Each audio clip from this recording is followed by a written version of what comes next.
sistema de salud japonés, donde tenemos dos invitados, el doctor Jacobo Bustamante. Un saludo para todos. Y el doctor Sebastián Cardona. Un saludo. Y quien les habla, Fiorella García. En primer lugar, vamos a hacer una breve contextualización sobre Japón y todos sus antecedentes sociodemográficos. Donde tenemos que Japón es un país al este de Asia, constituido por un archipiélago que está ubicado entre el Océano Pacífico y el Mar de Japón, al este de China, Rusia y la península coreana. Es básicamente un archipiélago conformado por varias islas, siendo 4 las principales que conforman el 97% de la superficie total del país. A pesar de ser un espacio relativamente pequeño, a comparación con otros países como Rusia o Estados Unidos, es uno de los países más poblados del mundo, con una población de alrededor de 128 millones de personas, donde su capital, Tokio, es el área urbana más grande del mundo, teniendo alrededor de una población superior a los 30 millones. Japón tiene 47 prefecturas, que son las jurisdicciones. De acuerdo con los antecedentes geográficos e históricos, estas prefecturas se dividen en 8. Cada región tiene un dialecto, unas culturas, unas costumbres específicas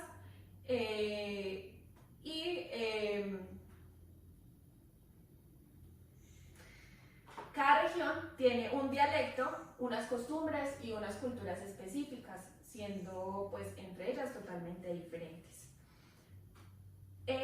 Ya hablando como tal sobre la asistencia médica sistemática en Japón, se remonta a la introducción de la medicina china en el siglo VI. Esta tradición médica produjo muchos médicos japoneses notables y se mantuvo hasta la restauración de Meiji 88, por el cual la familia Tokugawa, un clan de guerreros que había gobernado el país durante 260 años, fue derrocada por un grupo de activistas políticos que proclamaron como objetivo restaurar el poder de la familia imperial. A partir de aquella época, la medicina occidental comenzó a promoverse como política de interés nacional y esto conllevó al desarrollo del moderno sistema médico de Japón. El rápido crecimiento económico de la posguerra trajo consigo una considerable mejora en el nivel de vida de los japoneses y al mismo tiempo se llevó a cabo un importante progreso en todos los aspectos de la sanidad pública. Ahora sí, entonces, vamos a dar paso a nuestro siguiente módulo de la noche, que es una serie de preguntas en donde cualquiera de los dos va a tener la posibilidad de responderla e incluso de hacer réplicas o de hacer aportes a las respuestas del otro. ¿Listo? Iniciando entonces con la primera pregunta, que es: ¿cómo se financia el sistema japonés y cuáles son los planes que se le ofrecen a la población? Yo quiero responder esa pregunta. Ya si algo Jacobo me apoya en la respuesta. Bueno, sobre el sistema de salud de Japón hay que tener en cuenta varios factores. Primero, es un sistema que fue planeado a largo plazo y que como economía, digamos que en potencia, busca ser rentable. ¿Qué pasa con este tipo de economías o con este tipo de sistemas cuando buscan la eficiencia y realmente son eficientes? Que a largo plazo, esto es un sistema que viene, digamos, 20, 30 años como en proyecto trabajando, en largo plazo termina siendo contraproducente. Y es muy parecido a lo que le pasa al sistema pensional colombiano. Lo voy a explicar muy fácilmente, aquí para que todos puedan ver. Perfecto. ¿A sus televidentes? El sistema de salud y el sistema pensional necesita de esto para vivir. Muchos contribuyentes y pocos pensionados, o muchos aportando al sistema de salud y pocos enfermándose. o pocas enfermedades de alto costo. ¿Qué pasa con el sistema de salud de Japón? Como decía Fiorella, la gente está viviendo mucho más La expectativa de vida ha crecido abundantemente. por la misma calidad del servicio de salud. Entonces, ¿qué pasa con esa pirámide? Empieza a ser al revés. La llamada inversión de pirámide, muy importante. Muchas personas consumiendo servicios y la población que está aportando termina siendo cada vez menor, porque también hay leyes, no solamente en ese país, sino que en otros, donde de pronto tú no puedes tener más de 2 o 3 hijos. Entonces la población tiende a, digamos que a disminuir la que aporta como tal. ¿Qué hay que tener aquí en cuenta? Que cerca del 25% de los recursos del país van destinados a salud. El gasto público, el 25% va a salud. Okay. Y cerca del 12% del PIB del país es de servicios o de prestación de servicios de salud. Es importante anotar que es el tercero a nivel mundial en inversión en salud, o sea, solamente superado por Estados Unidos. Algo que también quiero anotarte en esa gráfica es que cuando se hace esta inversión, la población de la parte de arriba es la población que más enfermedades crónicas tiene. La población costosa, Claro, los viejitos. Los que van a sumarle mucho gasto al sistema. Okay. Bueno, adicional, ¿cómo se financia el sector? El sector se financia con el gasto público, o sea, por parte del Estado. Hay otro componente que es importante, que es el de los contribuyentes, que aproximadamente resulta ser el 10% del salario de cada empleador, y otro 14% que se llaman como unas cotas variables, que en qué se resumen el tema de los copagos, ¿sí? En eso se financia como tal el sistema.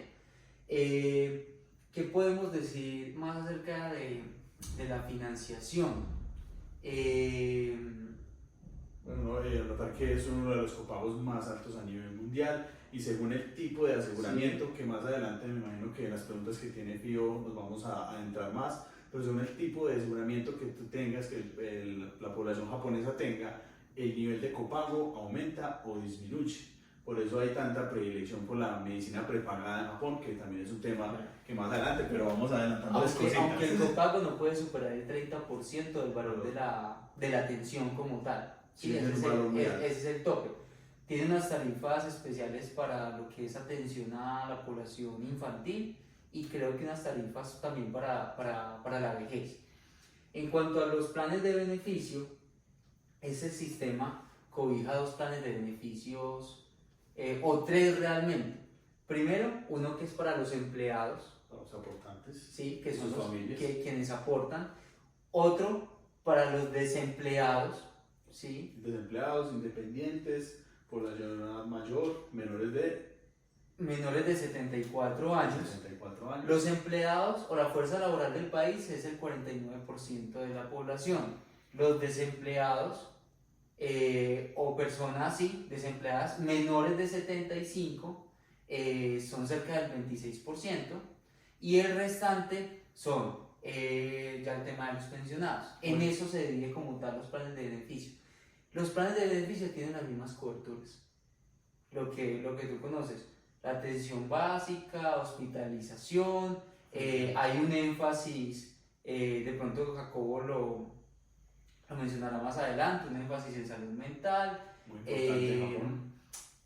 cobertura en temas de medicamentos. Hay que resaltar que, como es un sistema que busca la eficiencia, la mayoría de los medicamentos son genéricos, o sea, son de bajo costos, para poder que el sistema los pueda subsidiar y que haya mucha cobertura de medicamentos. El tema de medicamentos también es muy importante, que se le da potestad a los médicos y a las instituciones privadas tipo clínicas de proveer ellos mismos los medicamentos, acortando un paso para que sea más accesible, que el paciente final llegue con su medicamento genérico, como lo dice él. Pues hablando de la cobertura, algo que es importante también decir es que no tiene cobertura sobre la parte optométrica, o sea, el paciente no tiene formulación de gafas por parte de su seguro si no está prescrito por un médico. Entonces también es algo como que tienen cosas, pero también hay ciertas diferencias como con nuestro sistema. hay que tener algo en cuenta y reforzar lo que hablábamos anteriormente, el tema de las maternas. Maternas, importantísimo. La atención de materna no está dentro, No está dentro del plan de beneficios como tal. Si bien se atiende, pero tiene pues un costo adicional. Me imagino que cuando alguien está pues como en gestación, creo que se dice así, Sí, correcto. buscará un plan de una prepagada para cubrir esos gastos. Claro. ¿Sí? Y también va mucho con el modelo de pensamiento del japonés. El embarazo accidental es muy bajo en Japón. Normalmente las maternas siempre programan, siempre hacen consulta pregestacional, siempre se adelantan a ese posible embarazo. Como lo decías tú muy bien, son países donde la ley es que tú puedes tener uno, máximo 2 hijos, y de ahí en adelante empiezas a incurrir en multas por cada gestación adicional, por decirlo así.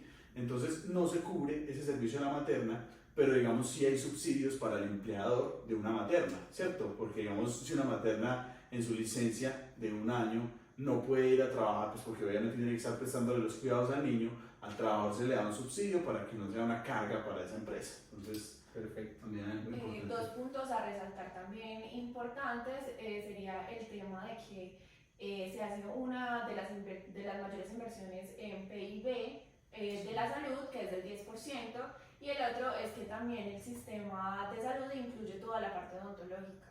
Sí, Eso es súper importante. acá hay hasta odontología en casa, en algunos sectores de Tokio y Kioto, que son pues, como la prefectura, hay odontología en casa, entonces es también algo que resaltarle a este sistema. Ok, arrancó. Para esta segunda pregunta, tenemos un espacio de intervención del doctor Jacobo Bustamante, quien nos va a dar una explicación referente a cuál es la organización estructural de los servicios de salud. Listo. Entonces, con respecto al sistema de salud japonés, me gusta mucho traerles esta gráfica. Está en inglés, pero yo punto por punto les voy a ir traduciendo todo lo más relevante. Entonces tenemos que para la organización del sistema de salud empezamos desde el gobierno nacional, ¿cierto? Desde ahí empezamos sabiendo que es un sistema netamente centralizado que desde 1947, según una ley, empezó a descentralizarse y darle poder a otros organismos, otros agentes, otros actores del sistema de salud. Entonces el sistema de gobierno nacional aporta los fondos para el desarrollo del sistema de salud, genera consejos de prefecturas en el sistema de salud y esos son los 3 principales actores del sistema nacional, ¿cierto? De lo que viene siendo lo grande. Entonces tenemos el gabinete, tenemos el Ministerio de Financiación y tenemos el Ministerio de Salud, Bienestar y Trabajo.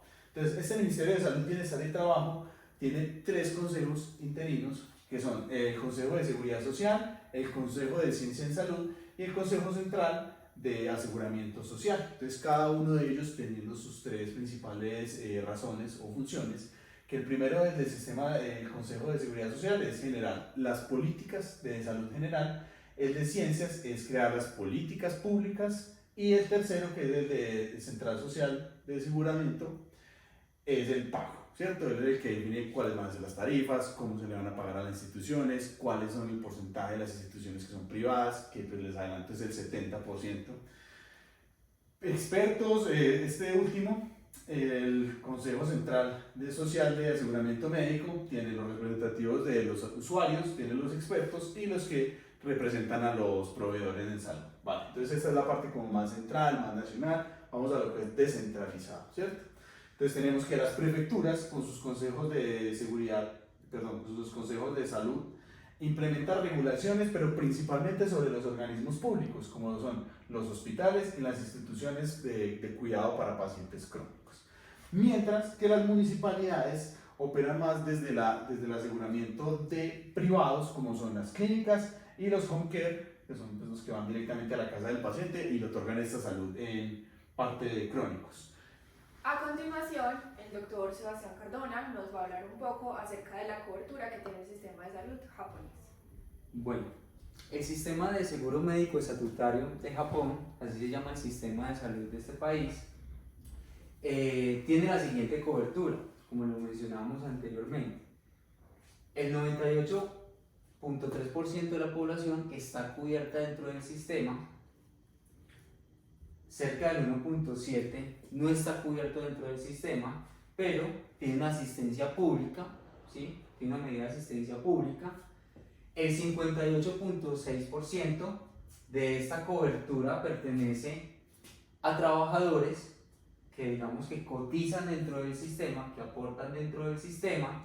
El 27% corresponde a todo ese grupo que está desempleado, menores de 75 años, y el otro 12.7% corresponde a toda la población que ya se encuentra pensionada.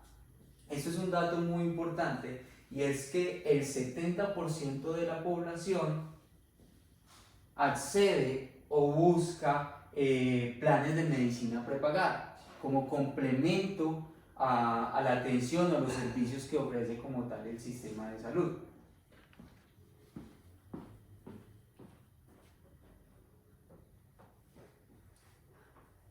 Bueno, entonces para finalizar nuestra presentación vamos a realizar una ronda de conclusiones, iniciando por el doctor Jacobo.